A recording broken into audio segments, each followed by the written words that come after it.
우리의 정체성이라는 제목으로 요한계시록 7주 강의 첫 번째 시간으로 함께 여러분과 은혜를 나누고자 합니다. 요한계시록에는요, 수많은 비유와 상징이 등장합니다.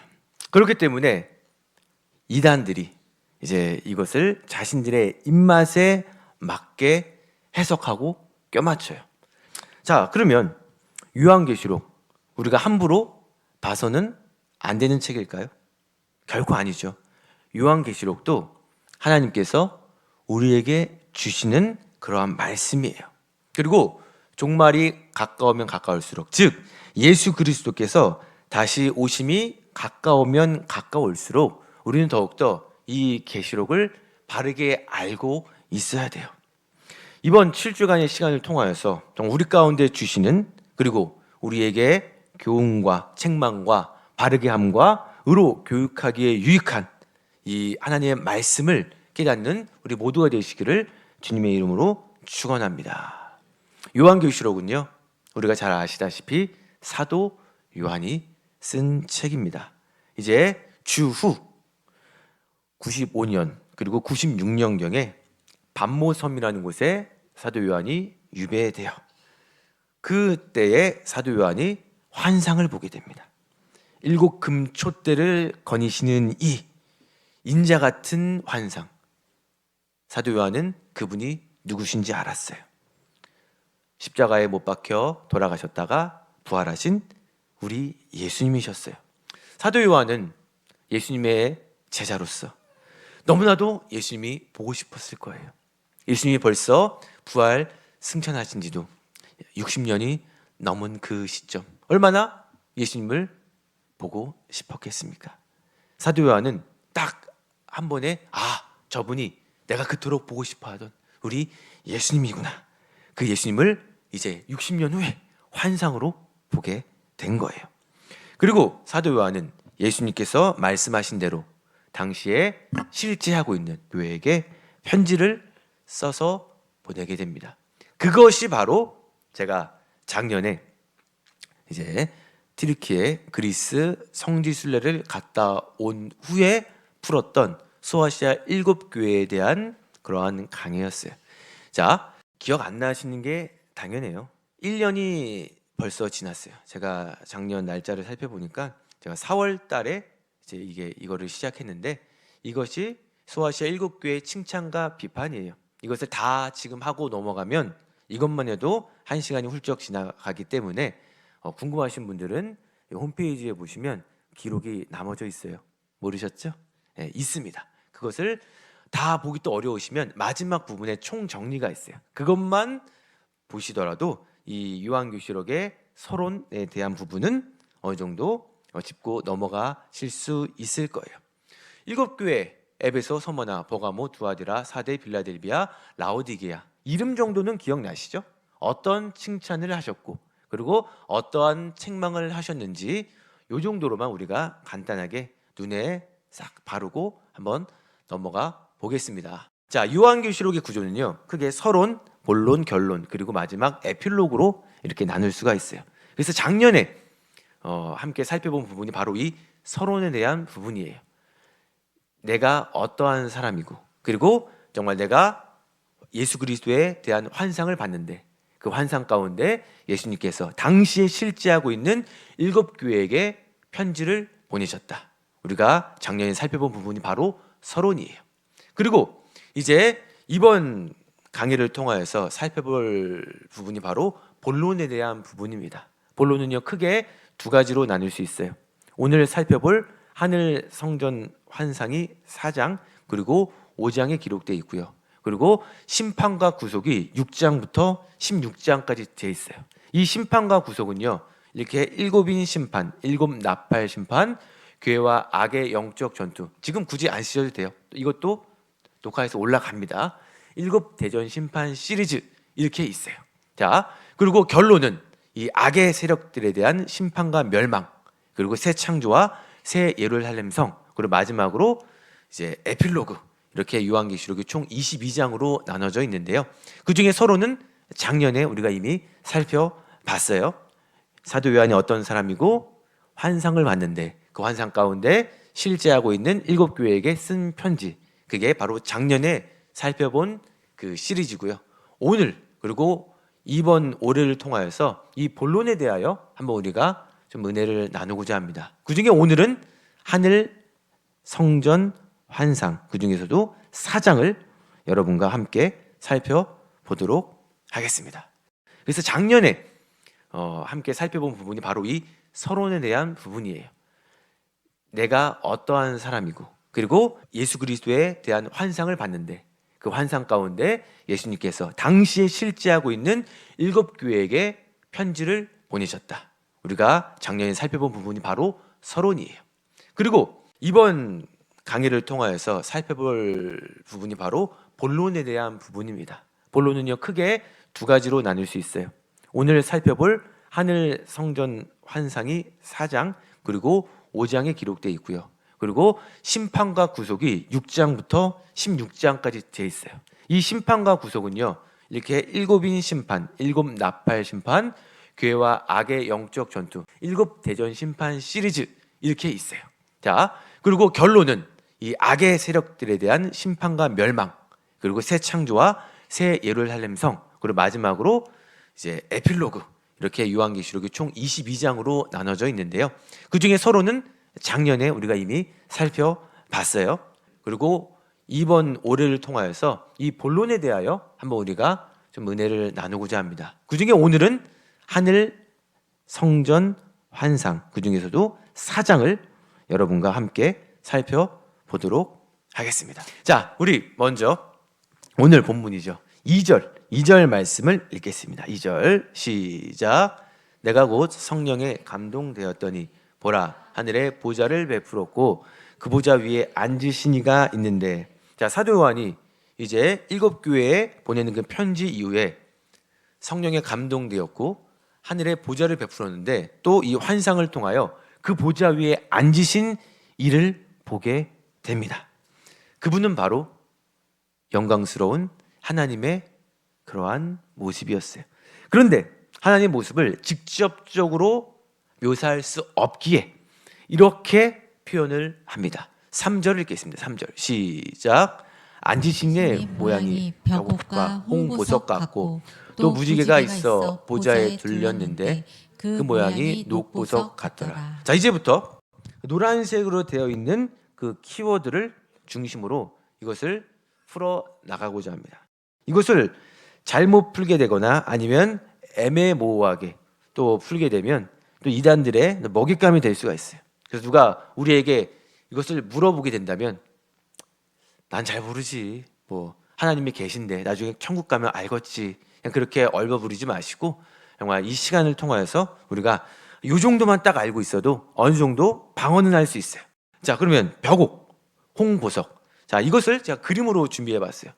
처음 보실 거예요. 우리가 이 벽옥과 홍보석을 사실 만질 일이 많지는 않아요. 뭐 저렇게 생겨도 보석이에요.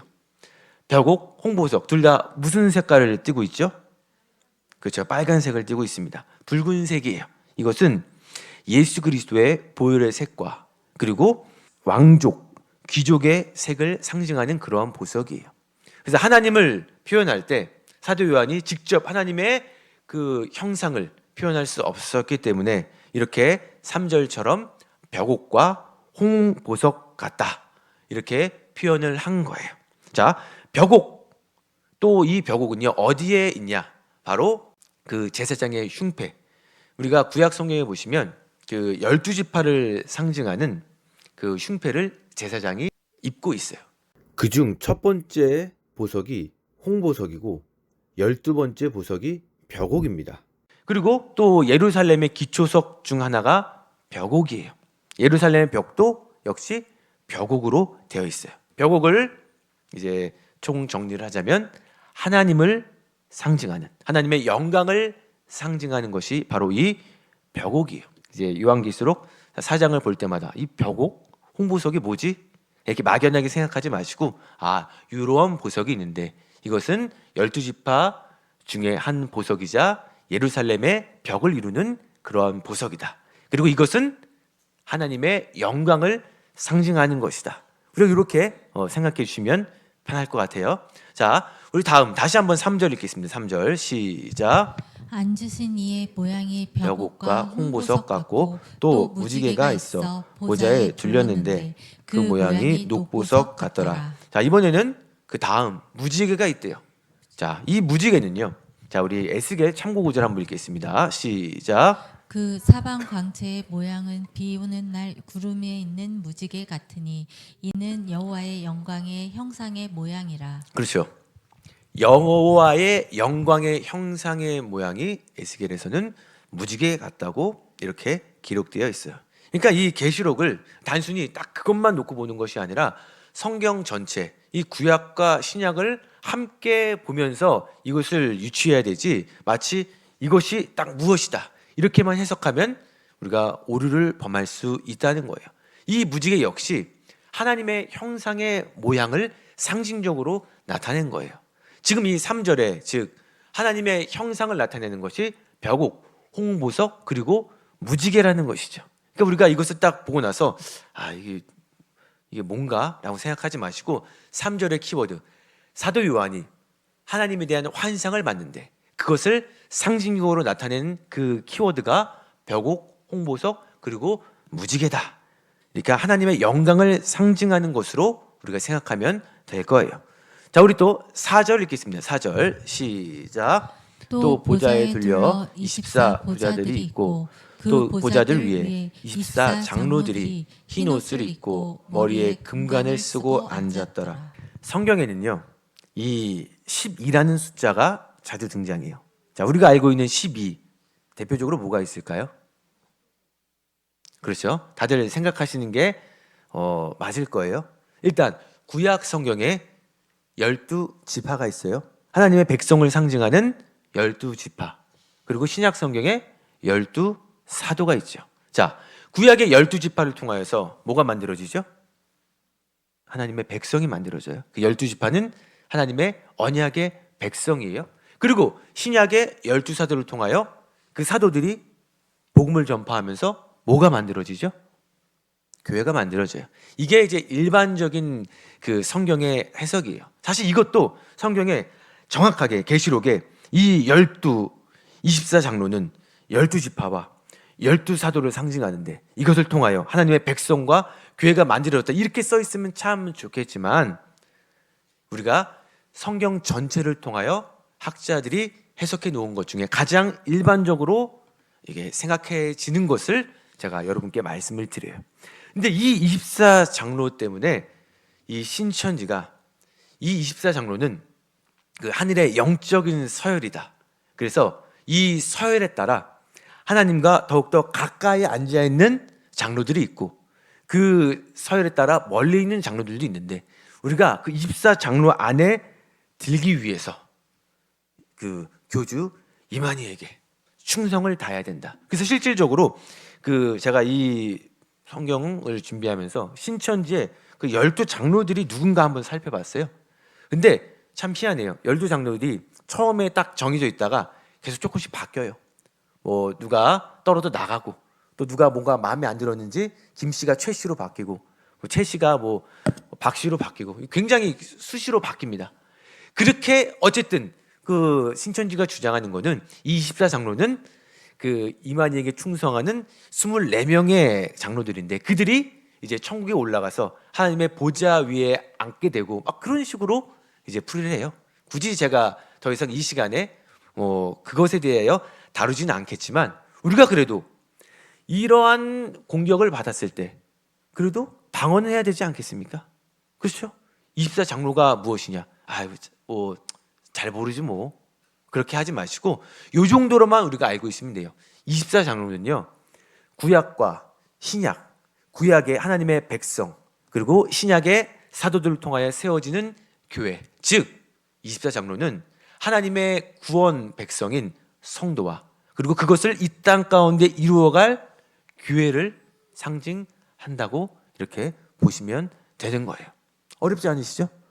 여기 계신 분들 중에 내가 24명 안에 들기 위해서 그러신 분은 여기 계신 분들은 없으리라 믿고요. 우리가 바로 알고 모르는 분들에게 알려 드려야 되는 거예요. 자, 우리 또 5절 읽겠습니다. 5절 시작. 보자로부터 번개와 음성과 우레소리가 나고 보자 앞에 켠 등불 일곱이 있으니 이는 하나님의 일곱 영이라. 자, 번개와 음성과 우레소리가 난대요. 자, 이것은 하나님의 임재하심을 나타내는 그러한 현상이에요. 시내산에 임하시는 하나님, 이것은 하나님의 임재하심을 나타내죠. 그리고 이집트에 재앙을 내리신 하나님, 역시 심판을 나타내시는 그러한 하나님의 형상을 이렇게 상징으로 나타낸 거예요.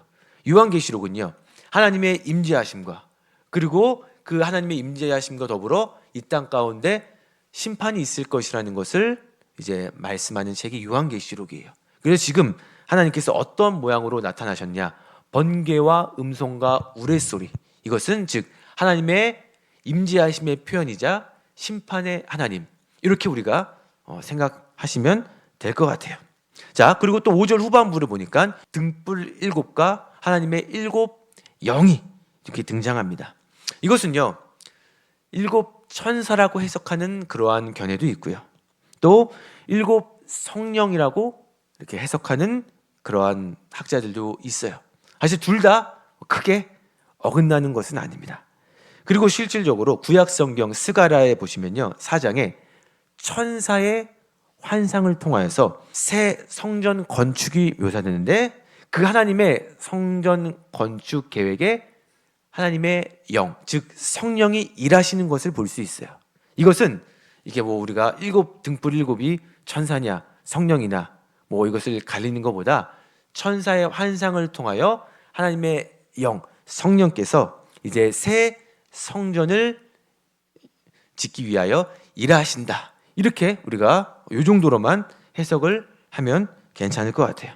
자, 이렇게 해서 우리가 5절까지를 한번 살펴봤습니다. 자, 우리 다음으로 6절 읽겠습니다. 6절 시작. 보좌 앞에 수정과 같은 유리바다가 있고 보좌 가운데와 보좌 주위에 네 생물이 있는데 앞뒤에 눈들이 가득하더라. 보좌 앞에, 자, 지금 계속 이어지는 거예요. 우리가 지금까지에 있었던 것을 한번 상상을 해보면 하나님의 거룩한 임재가 있어요. 주변에 24명의 장로들이 앉아 있고요, 그리고 그 보좌 앞에 수정과 같은 유리 바다가 있대요. 자, 이것을 바다라고 해서 저기 을왕리에 있는 그런 바다, 뭐 저기 해운대에 있는 그런 바다가 아니라 이 바다는요, 놋 그릇을 의미합니다. 자, 이것이 뭐냐면 솔로몬 성전 뜰에 있는 물두멍이에요. 자, 이것이 바로 바다예요. 그래서 바다라는 게 우리가 대야라고 생각하면 돼요. 대야, 물탱크. 이 성전에 있는 물대야, 여기 밑에 보면 또 C라고 돼 있죠. 이 바다는요, 어떤 것을 의미하느냐, 일단 용도는 이래요. 그 제물을, 하나님께 바칠 제물을 씻어요. 그리고 제사장이 하나님 앞에 나아가서 제사를 드리기 위하여 그 안에 있는 물로 몸을 정결케 하는 용도가 바로 이 솔로몬 성전에 있는 바다예요. 지금 이 바다는 그러면 무엇을 의미하느냐? 하나님의 거룩함을 상징하는 거예요. 제물을 씻고, 하나님께 바칠 제물을 씻고, 그리고 제사장이 자신을 정결하게 하기 위하여 썼던 솔로몬 성전에 있는 이 바다, 이 놋 바다는 지금 여기에 뭐라고 돼 있죠? 수정과 같은 유리 바다다, 이렇게 지금 반영이 돼 있는 거예요. 우리가 이거를 읽을 때 유리 바다? 이렇게 철썩철썩 파도 치는 바다인데 막 유리로 돼 있어서 이게 보좌 앞에 이렇게 흐른다? 이렇게 생각하지 마시고, 이것은 하나님의 거룩함, 깨끗함을 상징한다. 그리고 우리가 바다라고 굳이 이제 그것을 형상화하자면 이러한 모양이다, 이렇게 생각하시면 될 것 같아요. 자, 그리고 여기에 누가 있죠? 자, 노란색 글씨 한번 읽어볼까요? 네, 그렇죠. 생물인데 너의 생물이 아니라 생물 그 네 생물이에요. 자, 그 네 생물이 있대요. 그런데 이 네 생물은요, 어떠한 모양을 가지고 있느냐? 일단 앞, 뒤에 눈들이 가득해요. 자, 요걸 한번 읽겠습니다. 7절 읽겠습니다. 그 내 생명의 형상이 이렇대요. 7절 시작. 그 첫째 생물은 사자 사자 같고 같고 그 그 둘째 생물은 송아지 같고 그 셋째 생물은 얼굴이 사람 같고 그 넷째 생물은 날아가는 독수리 같은데. 자, 한번 상상을 해볼게요. 사자, 그렇죠? 그 둘째 생물은 송아지, 그리고 셋째 생물 사람, 넷째 생물은 날아가는 독수리 같대요. 그런데 이들 공통적으로 6날개를 가졌고 눈들이 가득해요. 자, 이거 한번 보시면 이해가 쉬울 거예요. 첫 번째 모양이 어떤 모양이죠? 사자예요. 그런데 사자의 날개가 몇 개 달렸죠? 세볼 것도 없죠. 6개예요. 그리고 거기 잘 보면은 여기 뭐 두드러기가 아니라 눈이에요. 눈. 눈 보이시나요? 눈이 앞뒤로 가득한 그런 모습이에요. 자, 두 번째 송아지의 모습인데 이렇게 가득하고, 자, 그리고 사람, 그리고 독수리. 독수리는 그나마 여기 잘 보이죠? 여기 눈이에요. 눈. 저거 다 이 성경에 있는 그거를 이렇게 묘사해 놓은 그러한 그림이에요. 즉 보좌 앞에 네 생물이 있는데 네 생물을 표현을 하자면 첫 번째 모습 사자 같고 소 같고 사람 같고 독수리 같대요. 자, 이것은요 사실 구약 성경에 등장하는 생물이에요. 에스겔과 이사야서에 등장하는 생물인데 유대교 전통에 따르면요 이 네 생물은요 그 각각의 위치에서 탁월한 피조물이라고 해요. 사자는 들짐승 중에 가장 탁월한 짐승이라고 해요. 유대교 전통에 따르면. 독수리는요 날짐승, 나르는 것 중에 가장 탁월한 짐승이고, 소는요 가축 중에 가장 탁월한 짐승이고요. 그리고 이 모든 것들 중에 가장 탁월한 하나님의 형상으로 지음받은 자가 바로 누구죠? 사람이죠. 즉 이 네 생물은요 그 피조물 전체를 대표하는 그러한 존재다. 우리가 뭐 이 정도로만 일반적인 해석에 따르면 이 정도로만 우리가 알고 있으면 돼요. 이제부터 정말 중요한 부분이 있어요. 우리 8절 앞뒤로 되어 있어요. 우리 8절을 함께 다 같이 읽어보도록 하겠습니다. 8절 시작. 네 생물은 각각 6날개를 가졌고 그 안과 주위에는 눈들이 가득하더라. 그들이 밤낮 쉬지 않고 이르기를 거룩하다 거룩하다 주 하나님 곧 전능하신 이여 전에도 계셨고 이제도 계시고 장차 오실 이시라 하고. 이 네 생물은요 밤낮 쉬지 않아요. 그들이 밤낮 쉬지 않고 뭐라고 하느냐? 거룩한 주 하나님, 전능하신 이여, 전에도 계셨고 그리고 이제도 계시고 장차 오실이다. 즉 이 네 생물은요 지금 밤낮 쉬지 않고 하나님을 예배하고 있어요. 그리고 그들이 하나님을 찬양하자 24장로도 같이 엎드려 주님을 경배합니다. 이것이 바로 천국의 모습이라는 거예요. 네 생물, 피조물을 상징하는 전체의 의미, 24장로, 하나님의 백성들, 그리고 교회들, 즉 하나님의 거룩한 모든 백성들이 지금 밤낮 가리지 않고 하나님을 찬양하는 그러한 모습, 우리가 지금까지 풀었던 모든 모습, 하나님의 형상, 벽옥과 홍보석 같은 무지개 같은 하나님의 형상이 있었고, 그리고 그 주변에 하나님의 백성들과 교회를 상징하는 장로들과 그리고 피조물들과 그리고 그들이 함께 하나님을 찬양하는 모습이 바로 천국의 모습이라는 거예요. 그리고 백성을 향한 그 하나님의 목적, 바로 구원이죠. 땅에 있는 하나님의 백성들, 그들을 구원하시기 위하여 이 땅 가운데 교회를 세우셨다는 거예요. 그 교회에서 우리가 하나님의 거룩한 백성으로서 하나님께 밤낮으로 쉬지 않고 드리는 것이 바로 예배라는 거예요. 우리가 이 시간, 이 수요일 정말 분주하고 바쁜 시간일 거예요. 정말 퇴근 시간 겨우겨우 맞춰서 밥도 식사도 못 하시고 우리는 하나님을 예배하러 오셨죠. 그리고 이 정말 예배 가운데 하나님의 충만한 그리고 거룩한 임재하심을 우리는 경험합니다. 이것이 바로 우리를 창조하신 목적이고요. 우리가 이 땅 가운데 살아가는 이유라는 거예요. 이 성경이 쓰여질 당시에 그 7교회 성도들은요, 로마의 박해 가운데 있었어요. 얼마나 힘든 하루하루겠습니까? 지금처럼 우리가 이렇게 자유롭게 예배를 드리지 못하죠. 끌려가면 그냥 죽이지 않아요.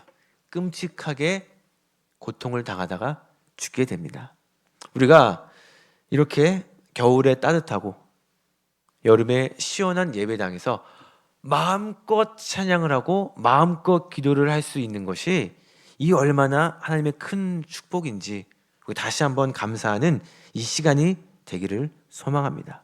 그리고 오늘 우리가 드려지는 이 예배가 그냥 수요일이니까 그냥 드려야지 그런 습관적인 예배가 아니라 또 돌아오는 금요심야와 주일 예배 그리고 새벽 예배가 습관적으로 드리는 그러한 예배가 아니라 정말 누군가에게는 그리고 어떤 시대에서는 지금도 그리고 북한 동포들은 이 예배를 드리기 위하여 목숨을 걸고 있다는 사실을 우리가 다시 한번 깨닫고 예배 가운데 정말 우리의 모든 것을 주님께 드리며 마음껏 찬양하시고 마음껏 기도하시는 그런 모두가 되시기를 소망합니다. 당시 그들이 바라는 것 바로 이거 하나였어요. 지금 이 세상을 로마 황제가 다스리는 것 같아 보여도 하나님께서 하늘의 역사를 이 땅 가운데서도 주관하고 계시는구나. 그 분에게 내 인생을 걸어야겠다.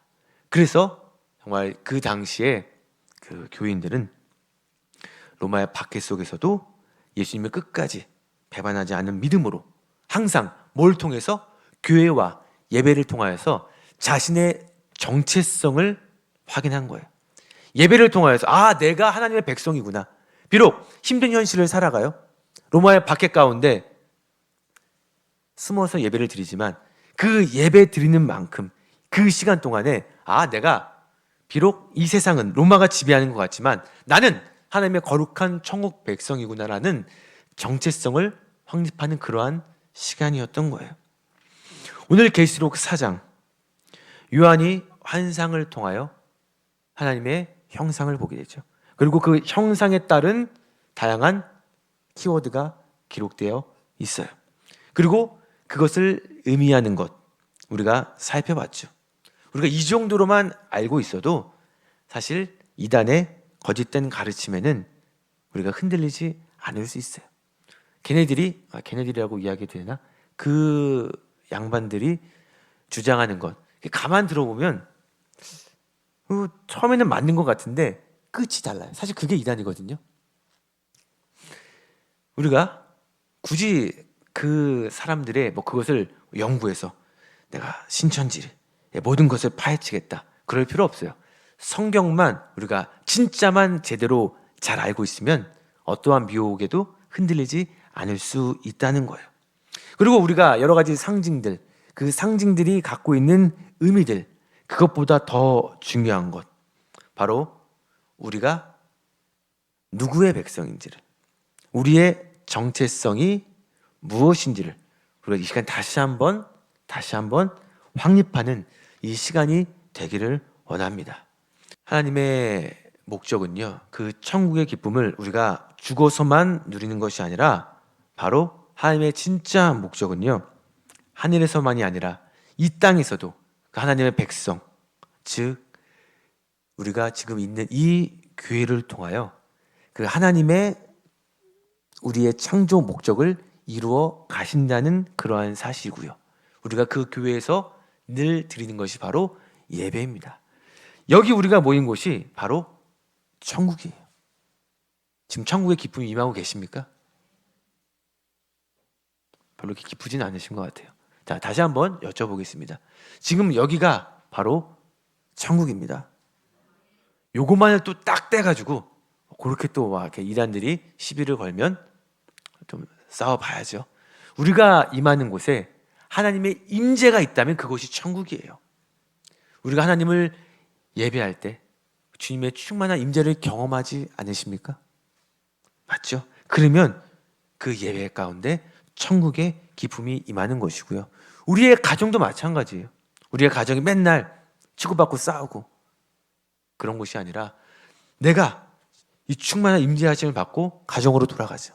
그래서 내가 정말 그 임재를 나만 간직하고 있는 것이 아니라 함께 흘려보내는 축복의 통로 역할을 할 때 우리의 가정에도 이러한 천국의 기쁨이 임하는 것이고요.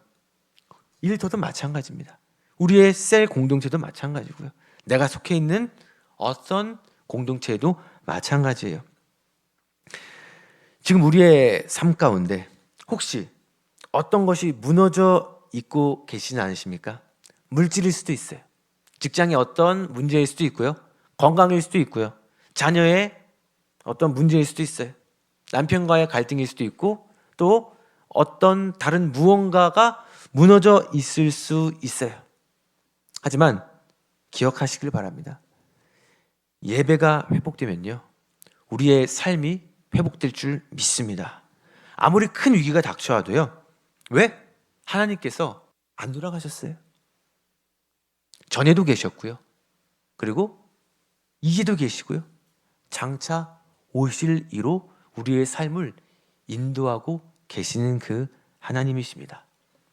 그 하나님이 우리 가운데 우리의 삶을 인도하고 계시기 때문에 우리가 예배만 붙잡고 있으면 다른 것이 무너져도 회복되게 된다는 거예요. 자, 오늘 요한계시록 4장의 말씀 이렇게 저는 요약을 해보고 싶습니다. 지금 우리가 하늘의 예배를 보고 있어요. 사도 요한이 환상 통해 하늘의 예배를 보고 있는데요. 그 하늘의 예배는요, 날마다 기쁨이 가득한 곳이에요. 그리고 그 천국의 기쁨은요, 하나님께서 무엇을 위하여? 하나님의 백성들을 위하여. 그리고 하나님의 목적은 이 땅 가운데 하나님의 천국이 임하는 기쁨을 주시는 게 하나님의 목적인데요. 그것이 바로 이 교회를 통하여 이루어 가신다는 거예요. 오늘 많은 상징들을 찾아봤어요. 물론 그것도 중요해요. 이것을 잘못 해석하면 다른 길로 빠질 수 있기 때문에. 그래서 제가 벌써 시간이 이렇게 됐는데 최대한 빨리빨리 간단하게만 짚고 넘어갔어요. 사실 그 이상 제가 해석하는 것도 조금 무리가 있을 수 있어요. 왜? 성경에 그대로 그렇게 나오지 않았고 그것을 신구약 전체를 통틀어서 가장 일반적인 해석을 제가 갖고 왔기 때문입니다. 하지만 그보다 더 중요한 것은 이 계시록을 통하여 우리에게 하시고자 하는 그러한 말씀이에요. 바로 이 땅 가운데 교회를 통하여 그리고 예배를 통하여 하나님께서 하나님의 목적을 이루어 가신다는 그러한 사실입니다. 우리의 삶의 목적은요, 가장 먼저 1순위는 하나님을 예배하는 것이에요. 왜? 우리가 그렇게 지음을 받았기 때문입니다. 혹시 우리 가운데 무너져 있는 어떤 것이 있다면 우리가 그것을 메꾸기 위해 그것에 우리의 모든 것을 쏟는 것이 아니라 가장 1순위 바로 예배를 통하여서 우리가 예배 가운데 충만한 하나님의 임재를 경험할 때에 우리의 삶을 인도하시는 그 주님의 회복의 손길이 그리고 더 나아가서 회복만 주시는 것이 아니라 회복을 통하여 천국의 기쁨을 허락하시는 그 주님을 교회와 예배를 통하여 우리가 경험하게 될 줄 믿습니다. 기도하겠습니다. 사도 요한의 환상을 통하여 또 계시록을 통하여 우리에게 말씀하신 하나님, 오늘 여러 가지 상징들을 통하여서 천국의 기쁨을 하나님의 백성인 우리들에게 이 땅의 교회를 통하여 그리고 예배를 통하여 허락하심을 알게 되었습니다. 우리의 삶이 아무리 어려울지라도 여전히 살아계셔서 우리와 함께 하시는 우리의 주님만을 우리가 바라보고 전심으로 영과 진리로 예배할 때에 지금 비록 흑암의 권세가 지배하는 것 같은 이 세상을 우리가 살아가고 있지만 천국 백성인 그 정체성, 예배를 통하여 그 정체성이 흔들리지 않을 때에 결국 최후의 승리를 허락하시는 그 주님의 구원의 감격과 놀라운 은혜와 평안을 우리의 삶 가운데 허락하여 주실 줄 믿습니다. 정말 우리의 가정과 우리의 일터와 우리의 교회 가운데 나를 통하여, 우리를 통하여 하나님의 천국이 임하는 기쁨을 누리게 될 줄 믿사오며 예수 그리스도 이름으로 기도드립니다. 아멘.